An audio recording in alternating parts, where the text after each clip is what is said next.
The 3DO gaming system, which was released in 1993, hoped to compete in the gaming market and beyond, but it didn't make it past 1996. Why did the first 32-bit console to reach the United States fail to captivate audiences?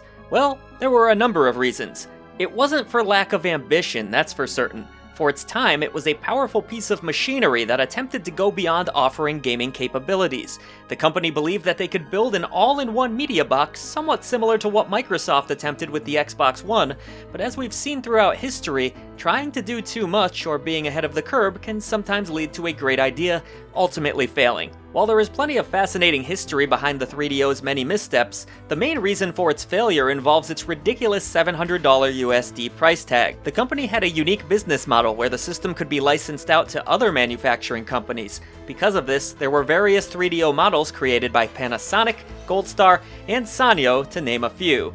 If this sounds like a clusterfuck, it absolutely was. Despite offering game publishers a lower royalty rate than their competitors, which initially led to a decent lineup of games, the console simply wasn't selling.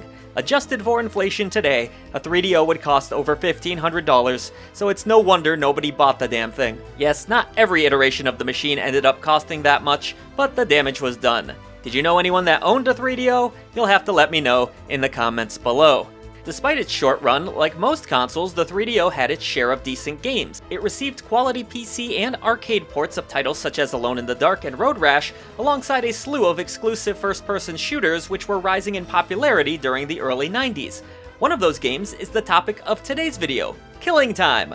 Now, in a strange twist of fate, Killing Time has returned in 2024, in this remastered version of the game coming to us from Night Dive Studios. But is Killing Time Resurrected a blast to the past? Or should this first-person shooter have stayed dead?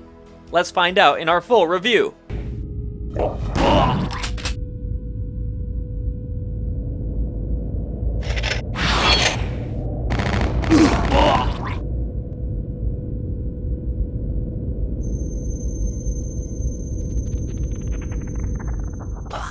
Real quick, keep independent content alive and help us on our mission for indie visibility. Head over to patreon.com/idreamofindiegames to gain Discord access, early ad-free shows, shoutouts at the end of every video we produce, and more. Your new indie gaming community is waiting for you. Originally released in 1995 and developed by 3DO, Killing Time is a unique gaming experience that blends full-motion video, first-person shooting, a sprawling semi-open world, and a bizarre 1930s setting into a single, fascinating, and surprisingly ambitious adventure. The story follows a young college student from Maine who, following in the footsteps of his professor, sets out to a mysterious island in hopes of unraveling the mystery behind a missing Egyptian clock. At the heart of the clock's disappearance is a shady individual named Tess Conway. Hot on her trail, you eventually discover a mansion which is located on the island that may host the answers you seek. Through various FMV scenes that are seamlessly integrated throughout the campaign, you'll learn more about the history of this island, the people who inhabit it, and the true intentions of Tess Conway herself. Saying that the story of Killing Time is cheesy would be an understatement, and yet, in this case, I mean that as a compliment. Fool, I can't even walk in there. Guess you'll just have to stash it around the grounds. Well, I don't like it. I mean, booze was one thing, but guns, I don't know. Quit worrying, Mike. There's a 90s charm here that will fly directly over the head of anyone who wasn't around or paying attention to this particular era of gaming. The over-the-top full-motion video segments are the cherry on top of a ridiculous premise that oozes with charm. What I mean to say is, Killing Time's narrative is the best kind of dumb. The game is a bit all over the place narratively, featuring everything from murderous betrayals to ghostly hauntings, but for reasons that I can't quite put my finger on, it's a vibe that's hard not to fall in love with. Underneath the gaudy exterior of Killing Time is a 90s first-person shooter that has received an incredible overhaul courtesy of the talented folks at Night Dive Studios. This is a studio that is all too familiar with reviving classic games that have no business playing well in modern times. They've worked miracles for releases such as Shadow Man, PO'd, and even the Turok series, and yet, for as impressive as their portfolio has been up to this point, what they have achieved with Killing Time Resurrected is truly astonishing. Perhaps part of what works in Night Dive's favor is the fact that Killing Time was a pretty great game to start with. It would be easy to dismiss as yet another Doom clone, and I'm sure many critics at the time did exactly that, yet its uniquely open structure allows for further exploration when compared to other FPS games of that era. There are no levels here, rather a massive island that you're free to explore as you wish. Killing Time's world feels connected and lived in, with a variety of areas including sewers, a mansion, and libraries seamlessly existing alongside each other in one cohesive world that's free of load times. Housekeeping.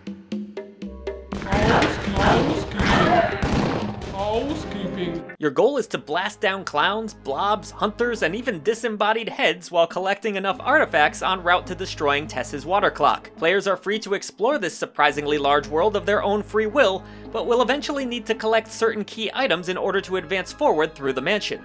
This may sound daunting at first, and I'm certain it was in the mid-90s, but with Night Dive having refined the mechanics and visuals of the game, you may sometimes forget you're playing a product from nearly 3 decades ago. I raised her. I kept her from harm. And now this rapscallion enters the picture and I'm swept aside. It also helps that with so much time having passed, plenty of walkthroughs exist for those who don't want to waste their energy wandering aimlessly for hours, clueless as to which items they may have missed. While Killing Time can't always mask the fact that it's a really old game, Night Dive Studios celebrates everything that worked in the original release while providing tweaks to the elements that needed a little TLC. A Vectric-style map does a decent job of showing your current location and where you haven't been. You can also move freely through the map view, which I found extremely helpful at times. I found the design of the map itself quite good too, considering the sheer size of it all. Areas host plenty of secret doors and switches which can lead to additional health, ammo, and other fun hidden trinkets that alter the gameplay. Areas are well labeled and easy enough to navigate, all things considered. The shooting mechanics in this version of the game also wouldn't feel out of place in a modern AAA FPS. Whether you opt for mouse keyboard controls or a controller, aiming feels spot on, which is crucial considering the aggressive amount of enemies that can appear on screen at any given time. Mowing down wave after wave of monstrous foes feels endlessly satisfying, and switching between weapons is also a breeze. On the topic of weapons, there's everything from a shotgun to Molotov cocktails and even a flamethrower to use against your enemies. All of this is to say the combat is really fun in Killing Time. There were plenty of ammunition and health drops left behind on the medium difficulty setting, which felt perfectly comfortable for my skill level, but there are various difficulty options for players to select between. Players should also expect the occasional puzzle, which typically involves moving pillars or throwing switches. There's nothing too mind-bending here, but I appreciated the change of pace. For as good as it plays, Killing Time has also never looked this sharp. While purists can enjoy the original 3DO and PC sprites if they so wish by toggling them on or off, Resurrected also features new higher resolution artwork and improved textures that make all the difference. While I enjoy the classic look of the game, I must admit I preferred the quality of life improvements that were implemented into this version. The game also blazes along at new epic frame rates, and great attention has been given to the live action video segments, which are laughable by modern standards, yet oh so charming. As a fan of The Seventh Guest, I was reminded of many of the classic FMV scenes featured in that game, which, side note, is one of my favorites. If all of these refinements weren't enough, Killing Time Resurrected also includes previously cut content from the original release that should excite OG fans and newcomers alike. Top it off with a delightful soundtrack, and it's hard not to fall in love with this release all over again.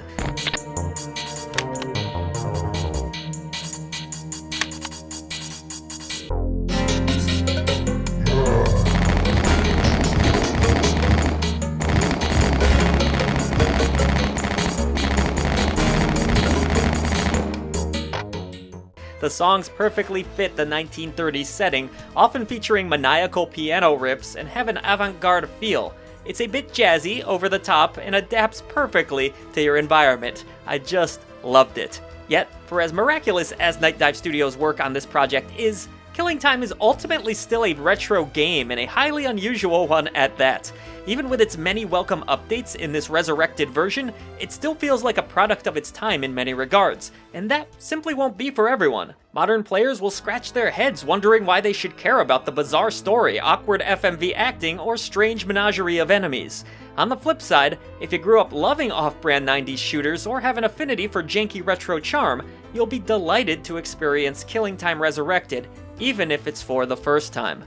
Here at I Dream of Indie Games, we believe that games are so much more than a number, which is why we have our 3 Genie Lamp tier system. A bronze lamp represents a good game that has quite a few issues. A silver Genie Lamp is for a great game that has just a few nagging issues, and then there's the elusive golden Genie Lamp of approval for those indie games that simply have to be in your collection.